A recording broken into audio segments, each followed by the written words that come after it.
Shalom. First and foremost, want to give all praises, honor, and glory to Yahweh, by Hashem, Yahweh Shah, by Hashem, Rakakwadash. Double honors to the apostles and elders of GMS that rule well. Peace, love, and salutations to all the brothers out there pushing this word of sincerity and the truth. Shalom to the brothers, sisters, and children out there keeping this word of sincerity and the truth. All right, just wanted to go into a lesson, going into how our culture, when it comes to marriage, is completely different from modern day westernization.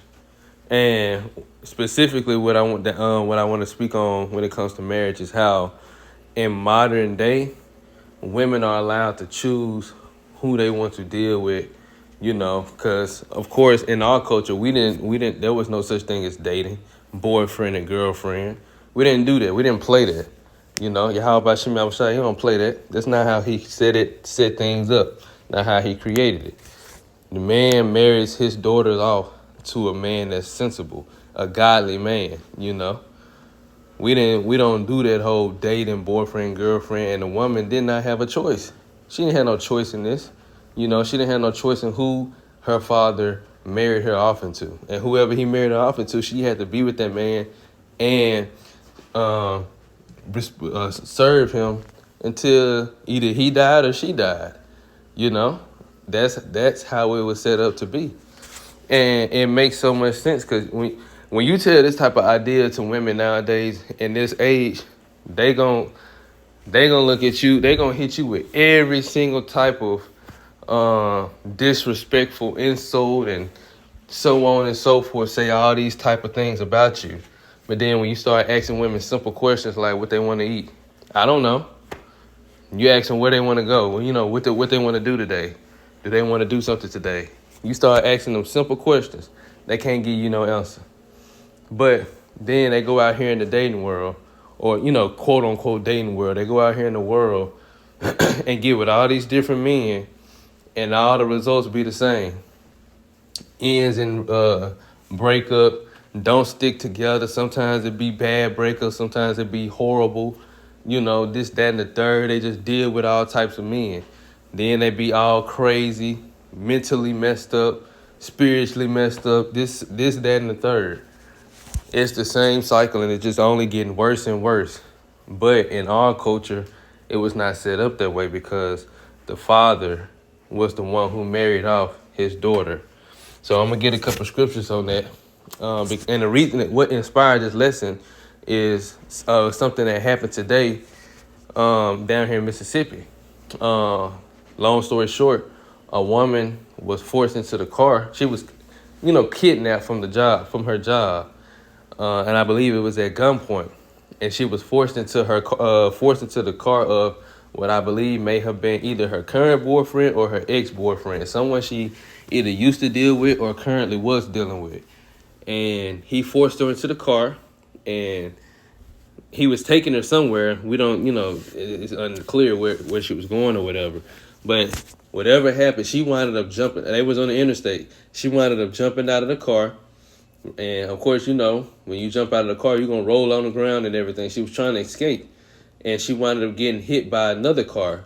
And she winded up dying.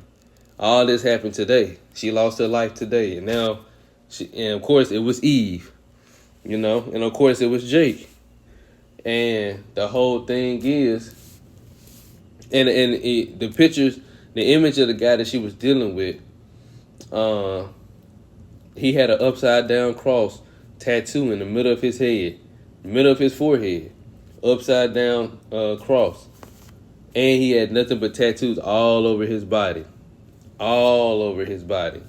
And they don't even show all the tattoos that he got and, what all is on his body. But he got it all over his body.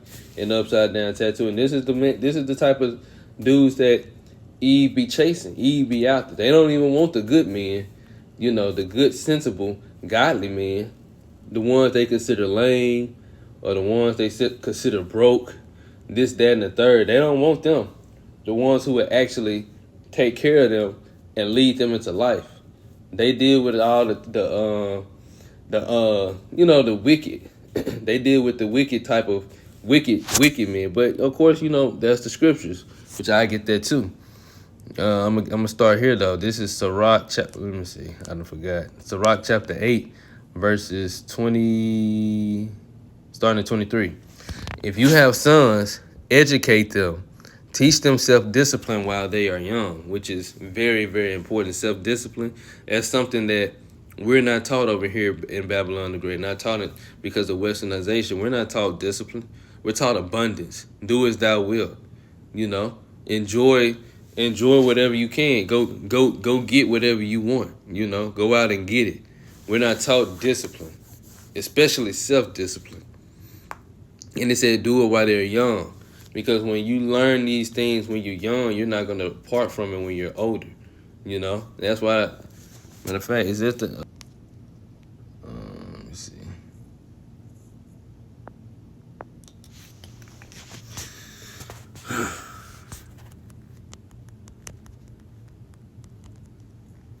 This is Proverbs 22:6. Train up a child in the way he should go, and when he is old, he will not depart from it. Right. So just like it said, teach them self-discipline while they are young, because when they become grown, when they become older, they will not turn away from that. They will always remember those traits. They will always go back to them. Even if we deviate, even if they deviate, they go off. That's going to be the core of their morality. That's going to be always attached to their character, self-discipline. I had another, oh yeah.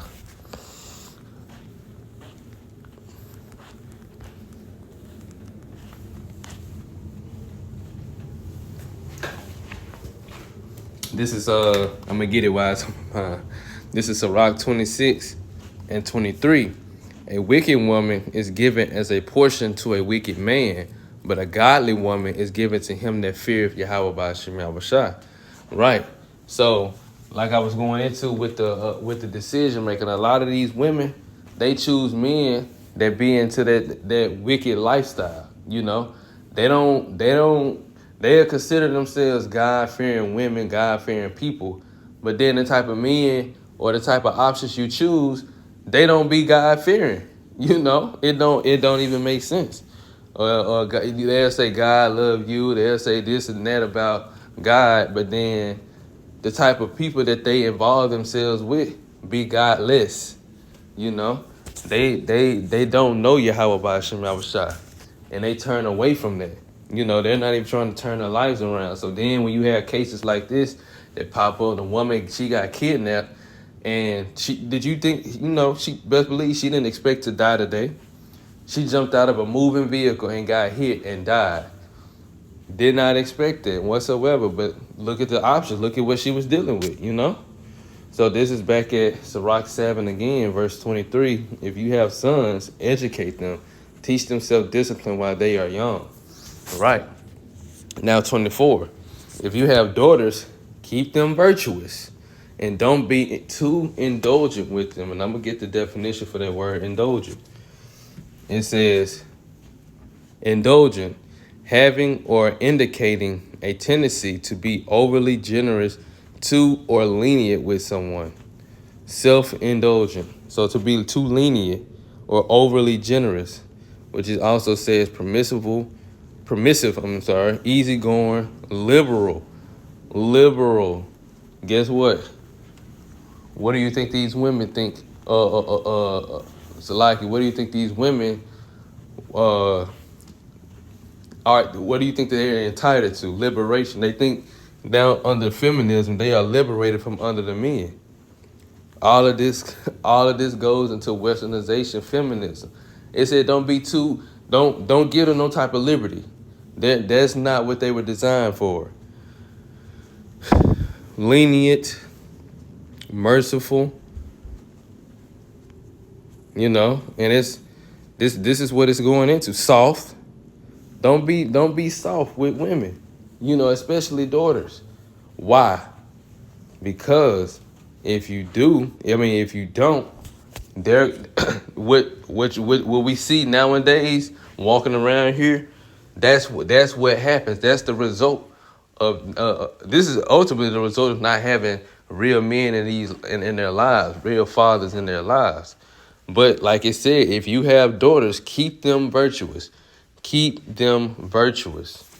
And don't be too indulgent with them. Now here's the point. When you give your daughter in marriage,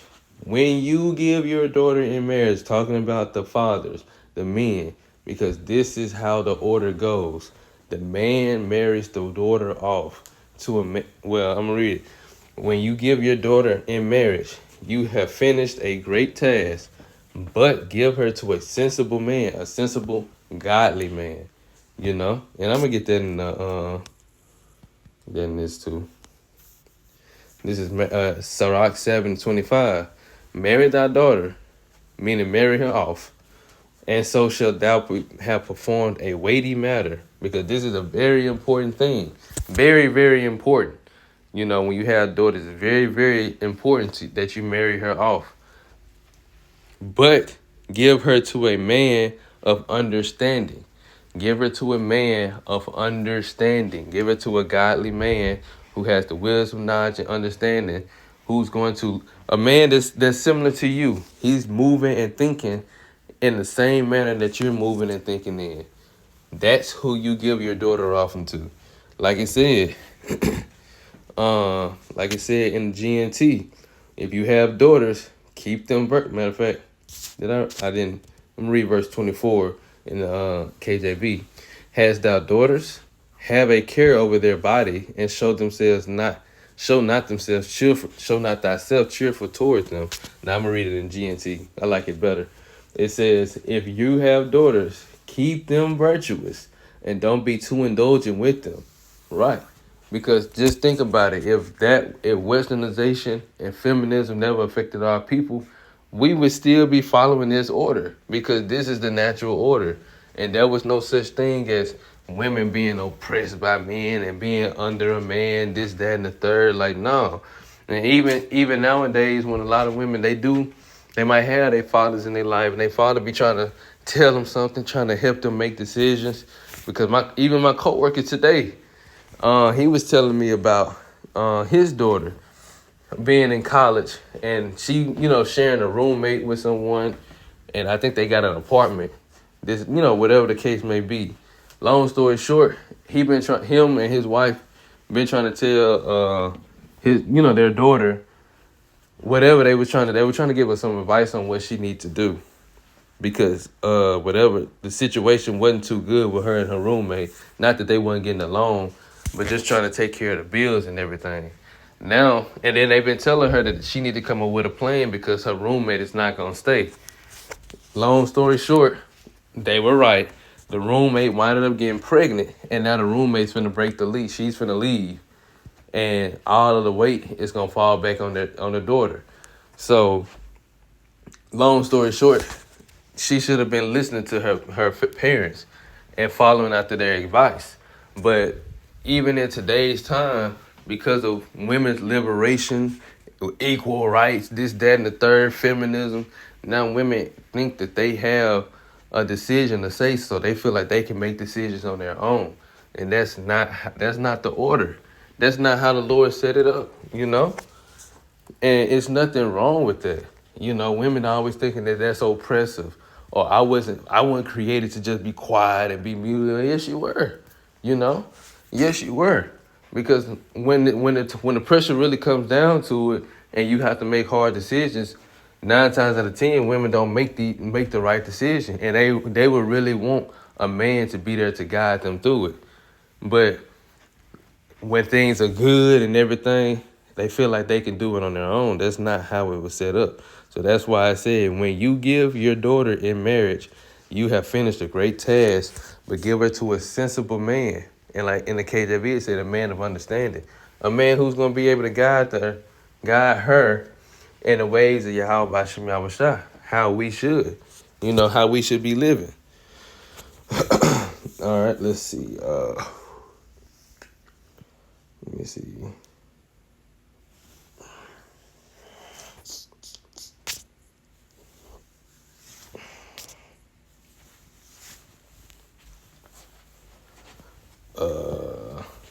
I forgot what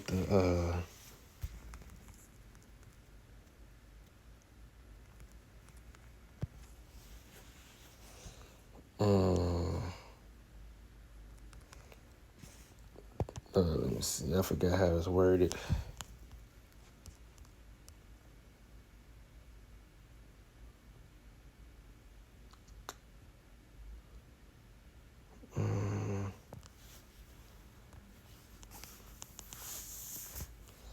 How is it?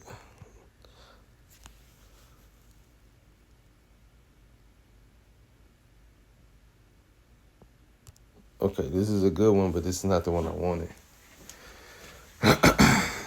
Let's see.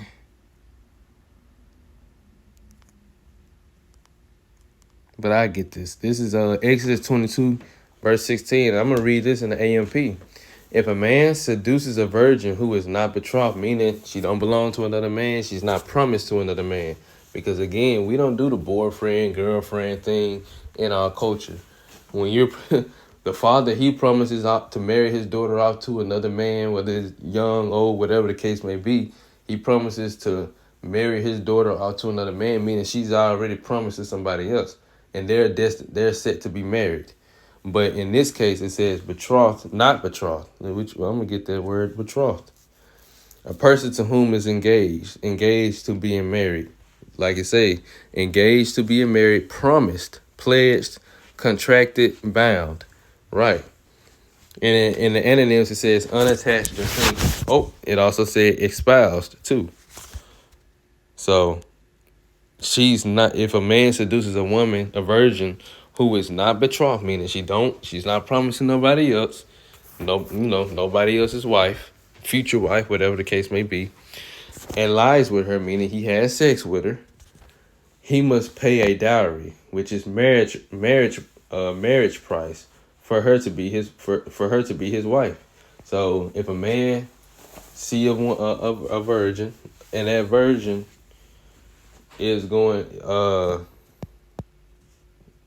it said Tyson made. That virgin is going to a woman who hasn't had sex, because sex is marriage, which we all understand. And virgin can mean multiple things, because virgin is also a young woman at a marriageable age. Let me see. I might not get it in this definition for maid. It says virgin, bride. Fuck you. One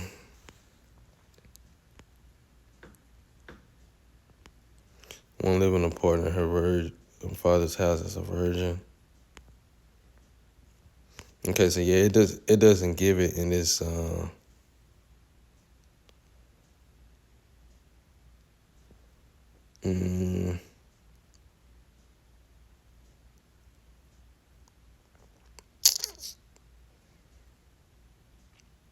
newly married. Okay, it doesn't give it in this definition. But it's also going to a young woman in a marriageable age, which I probably need to see about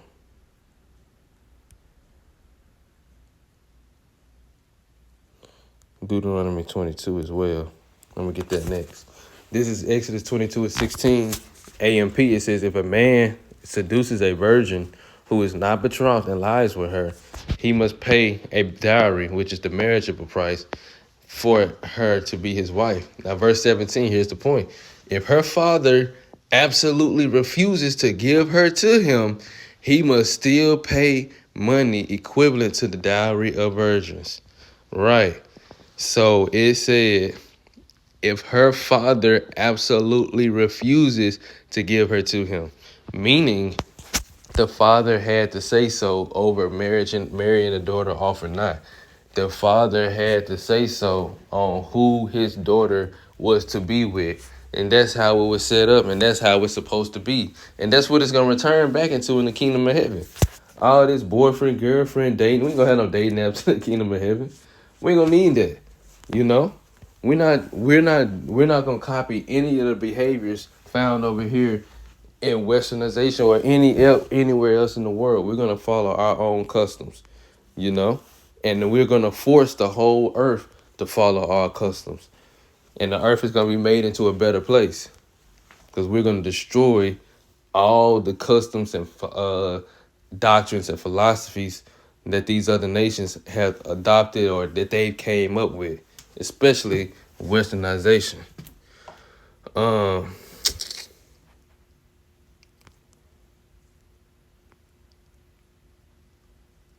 let's see.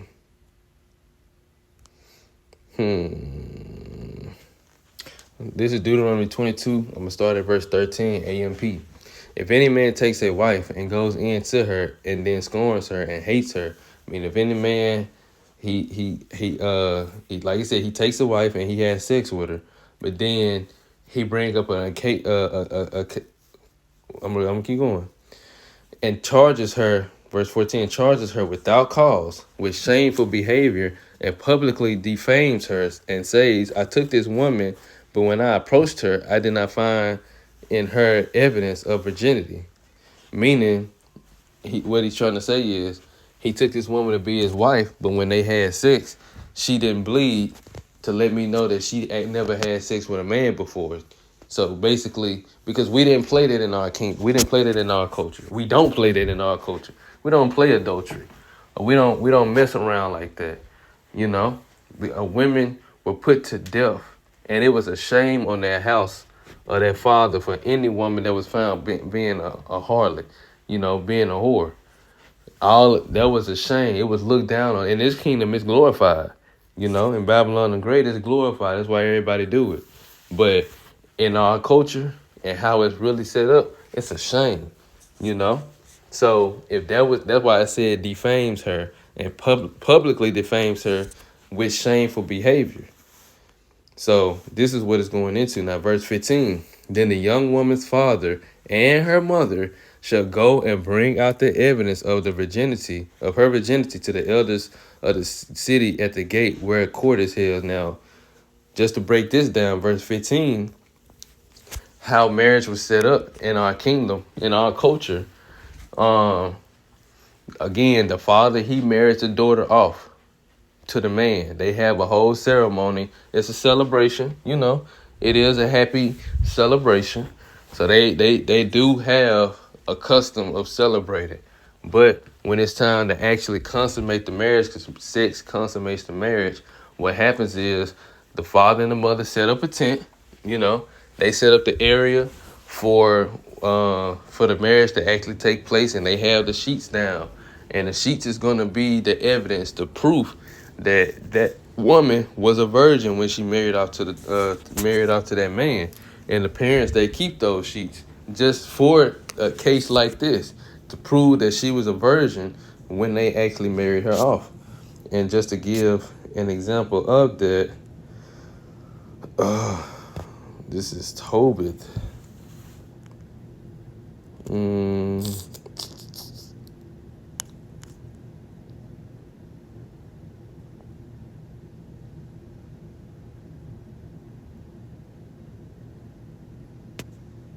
Okay.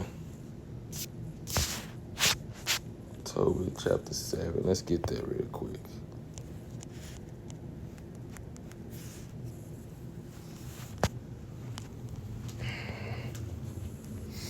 This is Tobit chapter 7. I'm going to start at verse 13. I'm going to start at verse 12. No.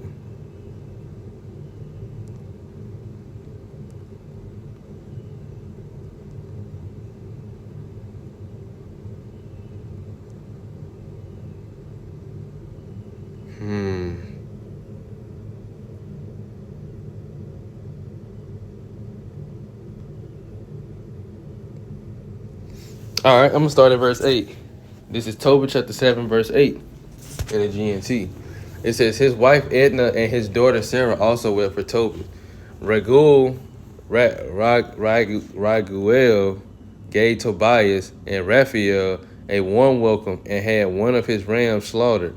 After the guests had bathed and were about to sit down to eat, Tobias said to Raphael, Azarias, my friend, when are you going to ask Raguel to let me marry Sarah?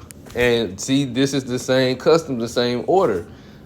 Tobias Tobit and Raguel were cousins. You know, they were cousins. Does it say it up here? Yeah. This is chapter 7, starting at verse. I guess I'll start at the top. When Tobias and the angel Raphael had entered the city of Ecbatana, Tobias said, Azarias, my friend, take me to see Raguel as quickly as you can. The angel brought him to Raguel's house, where they found him sitting at the entrance of his courtyard.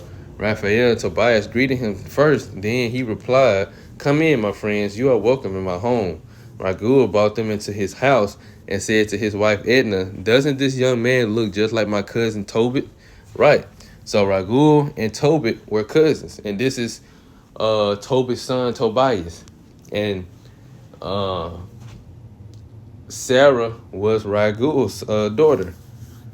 So jumping back down to this paragraph right before verse 9, it says, Azarias, my friend, when are you going to ask Raguel to let me marry Sarah? So it's through the father. The father marries off the daughter. That's the natural process, and that was in our culture. And that's perfectly fine. Nobody looked at that weird. That's a righteous order. The way it is now, it's the reason why so many things are off. That's why we can't, that's why everything is destroyed. That's why these women, they can't find no good partners. That's why they have 10, 12, 15, 16, 20 different plus sexual partners throughout the whole course of their life, because the order is all off. The woman is married off by her father, and if that order was followed and kept, it'll be a lot of people together, still together, and the domestic violence cases would be extremely low, because all these laws, statutes, and commandments was to eliminate the problems that we now see in today's society. That's what they do. They eliminate these problems. They keep us from having to go through all these troubles and making life difficult and making it hard. People don't see that, but we see it. Us are the hopeful elect, we see it. Verse 9, but Raguel overheard the question and said to Tobias, eat and drink something first and enjoy yourself this evening. You have the right to marry Sarah, and I cannot let anyone else marry her because you are my closest relative. And it said, he cannot allow anybody else to marry his daughter. We got accustomed. We got accustomed to everything. But of course, going into that is a different topic. But we got accustomed to how we have, when I say we got accustomed, I'm saying in our culture, we have an order of how things are done. And our people will read this and look at this and say this is weird, but really we've been indoctrinated. We've been brainwashed and indoctrinated to think that what's normal is not normal, and what's not normal in actuality is the normal. But I must tell you the truth, my son. I have already given her to 7 men, all of them relatives. See, he has already married her off 7 different times, but like he said, each one died on his wedding night as soon as he entered the bedroom, meaning as soon as they was about to have sex, he died, and ultimately, the Lord was reserving her to be with Tobias. It says, but now, my son, have something to eat and drink. The Lord will take care of you both. Tobias replied, I won't eat or drink until you give me your word. Raguel agreed, certainly I will. He said, I will give her to you just as the law of Moses commands. God in heaven has arranged this marriage, so take her as your wife. From now on, you belong to each other. Sarah is yours today and forever. May the Lord of heaven keep both of you safe tonight. May he be merciful and kind to you. Then Raguel called his daughter. When she came in, he took her by the hand and gave her to Tobias with his blessing, meaning with his permission and blessing. Take her to be your wife according to the teachings in the law of Moses. Take her safely with you to your father's house. May the Most High of heaven give you a happy life together. Raguel asked his wife to bring him a blank scroll so that he can write out the marriage contract. Edna brought him the scroll, and Raguel wrote out the agreement saying, Sarah was given to Tobias according to the teachings in the law of Moses. After the ceremony, they began the meal. Right, so they had a whole contract signed, documented. That's the real marriage contract. There go your marital contract right there between the man and the family, between the two families, not including the government. Not including the government is not even getting involved. But you got to go get a marriage license from the government. Like, no, that's not how it's done. That's westernization. Verse 16, Raguel called his wife and said, get the spare room ready, my dear, and take Sarah there. Now, this is the point. Edna made up the bed as Raguel had told her. Then she took Sarah into the room with her, and Sarah began to cry. But Edna wiped away her tears and said, when I read the last one, don't worry, Sarah. I'm sure the Lord of heaven will make you happy this time and not sad. So cheer up, my dear. Then Edna left the room. But the point was getting the room together, because the room was where, that, as they say, that's where I ain't even say. I don't even want to bring that word into it. But this is where the consummation of the marriage took place. This is where they was gonna have sex, and this is where the token of her virginity was to be gathered. The evidence that she was a virgin when he took her. So, got all that just to go back into Deuteronomy 22. Now I'm gonna start back at verse 14 again. Well, I'm gonna start back at 13. It says in the AMP, if any man takes a wife and goes in to her and then scorns and hates her and charges her without cause with shameful behavior and publicly defames her and says, I took this woman, but when I approached her, I did not find in her evidence of virginity. So he's saying when I took her to be my wife, she didn't bleed. It was no blood, so she wasn't a virgin. Then the young woman's father and her mother shall bring out the evidence of her virginity to the elders of the city at the gate where the court is held. The father of the young woman shall say to the elders, I gave my daughter to this man as a wife, but he hates her and has turned against her. So now we done got an example of when that was taking place. Both in Exodus, where the daughter's married off. We got it in Sirach chapter 7. The father marries off his daughter. And then we just got it in Tobit chapter 7, where Raguel married his daughter Sarah off to Tobias, and they got the spare room ready, and got everything set up. Verse 17, and behold, he has made baseless charges against her, saying, I did not find in your daughter the evidence of her virginity, but this is the evidence of my daughter's virginity, and they shall spread out the garment before the elders of the city. So the garment is going into the bed sheets. The bed sheets is supposed to be stained with her blood, indicating what they call popping the cherry, indicating that she was a virgin. She was a virgin when this man laid with her. Now, verse 18, because it's gonna go into both cases. Verse 18, this is if she indeed was a virgin. Then the elders of the city shall take that man and reprieve him, or chasten him, as it's in the KJV, and they shall find him 100 shekels of silver and give it to the father of the young woman, because he publicly defamed a virgin of Israel, and she shall remain his wife. He is not allowed to divorce her as long as he lives. Right. It says she shall remain his wife. So even after all that, he still had to keep her as his wife, because she was married off unto you, and you took her virginity. That's how things supposed to be done. That's to keep adultery and keep all this whoredom out of our nation. This is what it was all set up to do, because now we see how whoredom and adultery has run rampant, and it is destroying the lives of Israelites. And notice how in all these cases, the woman didn't have no say-so. The woman don't have, the daughter, they don't have no say-so in who they marry. It's the father's decision. Verse 20. But if this charge is true, that the evidence of virginity was not found in the young woman, then they shall bring her out to the doorway of her father's house, and the men of her city shall stone her to death, because she has committed deliberate sin in Israel by playing the prostitute in her father's house, so shall you remove the evil from among you. Right.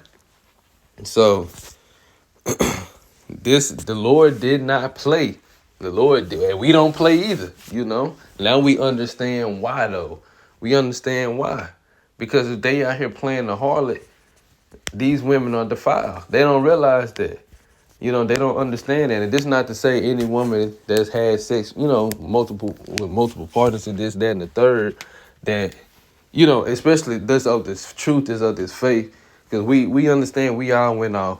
We all have sinned. We all have done things that the Lord could have easily judged us for, and he showed us mercy and made us aware of our wrong. So now that you know, and you know better, do better, That's the point of having a grace period.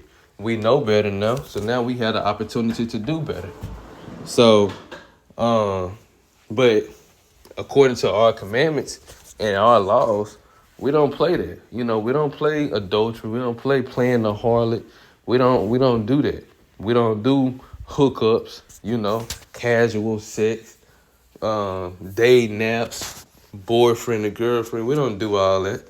You will get killed. You will get killed for doing stuff like that. Because at the end of the day, you're playing the harlot. You're committing adultery. And here it is in verse 22. I'm going to stay in the AMP. If a man is intimate with a woman who is another man's wife, they shall both be put to death. The man who lay with the woman and the woman, so shall ye remove the evil from Israel. The Lord did not play. You out here committing adultery. You getting judged. Horrible judgment. And that's why a lot of people nowadays, we hear about these freak accidents, and we hear about these just judgments, this violence, shootings and different stuff. That's what it be the result of. The Lord is judging these people for their actions, for how wicked they living. And a lot of it be adultery. And they be unrepentant, unwilling to repent. Both men and women.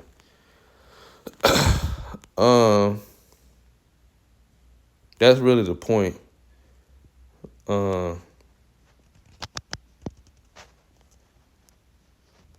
That's really the point on the topic that I was trying to go into. I'm gonna get one more. I'm gonna try to jump down. It's verse 28, Deuteronomy 22 and 28 in the AMP. If a man finds a girl who is a virgin, I could probably get it now. Let me get it real. Let me see. Okay, it gave the same definition. Let me say maid. Okay. Verse 28. If a man finds a girl who is a virgin, who is not engaged, and seizes her, and we know what it means, seizes, and is intimate with her, and they are discovered, then the man who was intimate with her shall give 50 shekels of silver to the girl's father, and she shall become his wife because he has violated her. He can never divorce her. A man shall not take... Oh, okay, yeah, let's go into something else. Yeah, so like you said, you still got to pay that man's father because that's his property. And yes, children are property. Children are property of their fathers. Why? Because that they are in that man's care until that son grows up and he's old and he can get out and go on his own, until that daughter, that young woman, is married off into another man's enterprise, because essentially she is beneficial to that man's house, to her father's house. She is beneficial. And all women at that time, they had skills. They had skill sets to benefit their father's enterprise, their father's household, until they're married off. And then they go and benefit another man's household, whoever they're married off into. They take those skills and assets to another man. So if you have an Israelite who lay hold of your daughter and he basically, have sex with her, whatever the case may be, he gotta pay the father, and he got to marry her because the father didn't authorize them to be together. But nevertheless, she now she has now been, another man has now taken hold of her. So now he has to be with her. He can never divorce her, And our laws were set up that way to eliminate those situations from happening. Not to eliminate it, but to tell us what to do if those situations happen, because those situations indeed do happen. But it was also to defer us from having to go through all those things. Rather do it the right way. But if a case happened where it was done the wrong way, look, this is what you do. But nevertheless, the father is always involved when it comes to the decision making of with the man. So going back to the case and the thing that happened today at the place that it happened at, if the woman, if our order was the way it should be, situations and cases like that would not even happen. But now here it is, another Eve, lost her life, making decisions on her own, knowing, I'm pretty much 100% sure it wasn't no man involved in decision making on the dude she was with. And I'm pretty sure it was people in her life telling her she didn't need to be with him. Even if there was an ex, I'm pretty sure it was people in her life telling her she didn't need to be with him. But nevertheless, that's how it goes. Because our people are not following the laws, statutes, and commandments. So, Lord willing, this was an edifying lesson. I want to give all praises, honor, and glory to Yahweh, Bahashem, Yahweh Shai, Bahashem, Kakwadash. Double honors to the apostles and elders of GMS that rule well. Peace, love, and salutation to all the brothers out there pushing this word of sincerity and the truth. Shalom to the brothers, sisters, and children out there keeping this word of sincerity and the truth. Until next time, shalom.